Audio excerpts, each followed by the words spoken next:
마켓콕 헤드라인 시간입니다. 어제 폐장 이후에 나왔던 소식들부터 개장 전까지 중요한 소식들 함께 정리해 보겠습니다.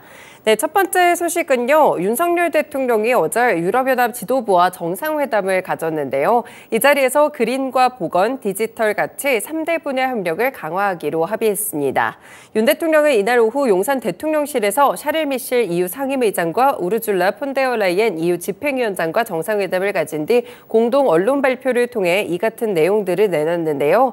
발표문을 살펴보시면 한국과 EU의 관계를 새롭게 확장해 나갈 협력 방안에 대해서 논의를 했다고 합니다. 앞으로 더욱더 활발하고 소통을 하면서 협력을 해나갈 것이라고 강조를 했는데요. 윤 대통령은 올해 한국과 EU 수교 60주년을 맞아서 5년 만에 성사된 이번 대면 회담을 통해 8년 만에 EU 지도부와 정상 공동성명을 채택했습니다.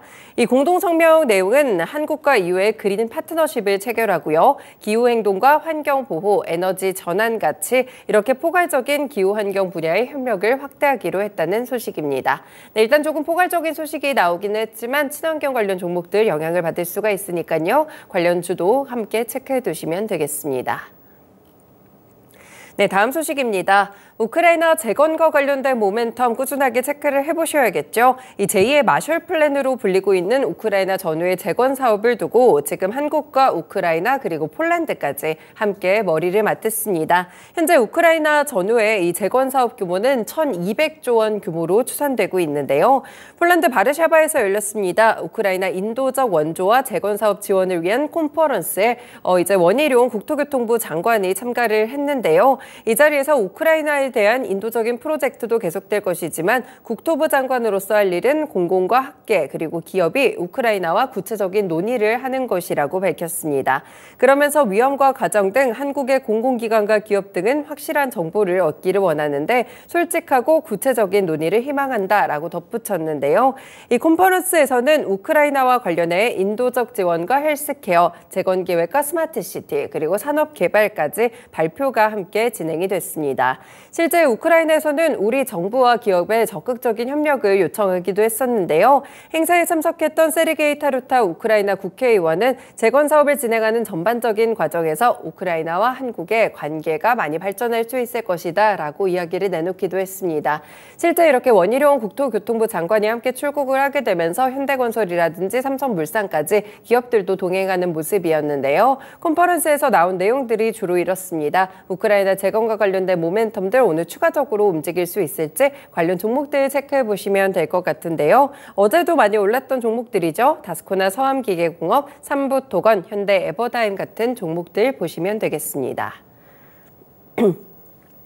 네, 다음 소식입니다. 국회 기재위 현안 질의에서의 내용을 좀 전해드리려고 하는데요. 이창용 한국은행 총재의 답변입니다. 어제 소비자 물가 상승률이 잠시 2%를 보일 가능성은 있지만 연말까지 3%에 남아있을 것 같다라고 말을 했는데요. 지금 한미의 기준금리 격차가 역대 최대인 1.75%포인트로 벌어진 것에 대한 영향에 대한 질문이 있었는데요. 환율에 주는 영향은 몇 달 전부터 이미 반영이 됐고 미국에 투자하는 포트폴리오 투자 성향을 바꾸는데도 작용을 할 것 같다라고 말을 했는데요.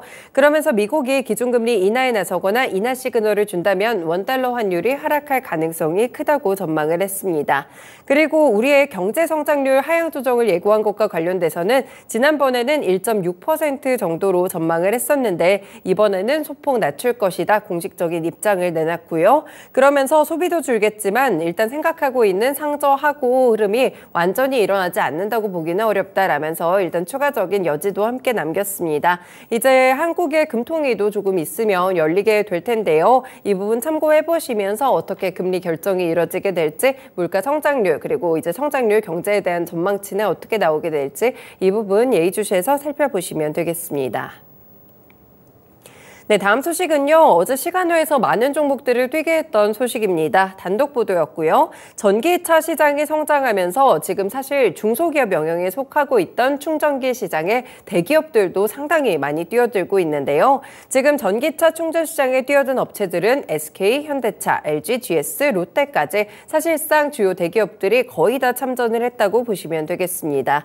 기존 업체들을 인수합병을 하거나 자체 사업을 출범하는 것 같은 다양한 방식으로 전기차의 충전 사업에 대한 진출을 서두르고 있는 모습인데요.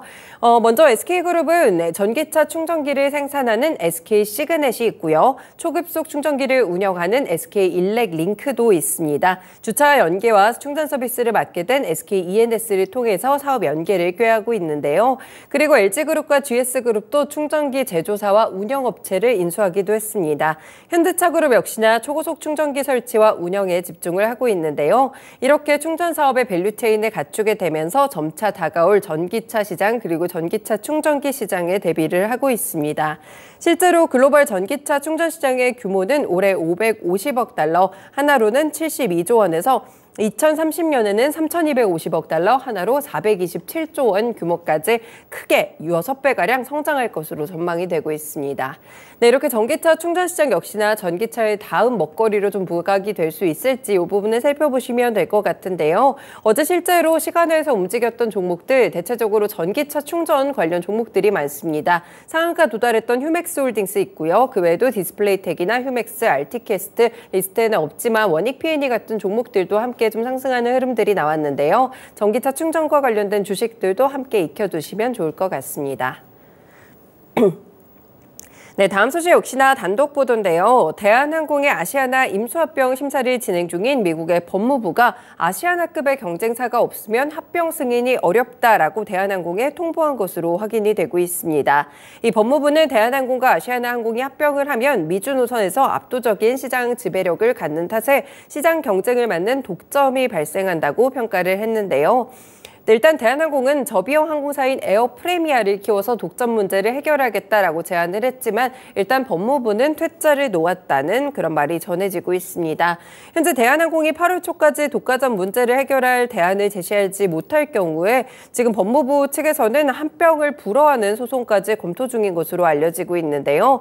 그런데 일단 단독 보도 이후에 또 추가적인 보도에 따르면 대한항공은 어제 저녁에 미국 법무부로부터 합병 승인이 어렵다는 통보를 받은 바도 소송 검토 여부도 공식적으로 통보받은 바가 전혀 없다라고 이야기를 했습니다. 그렇기 때문에 일단 단독 보도에 대해서는 추가적인 팩트 체크가 조금 필요하시겠고요. 다만 이 관련 종목들 대한항공과 아시아나항공의 주가 흐름은 좀 움직일 수 있으니까요. 이 부분도 포트폴리오에 있다면 함께 체크해 두시길 바라겠습니다.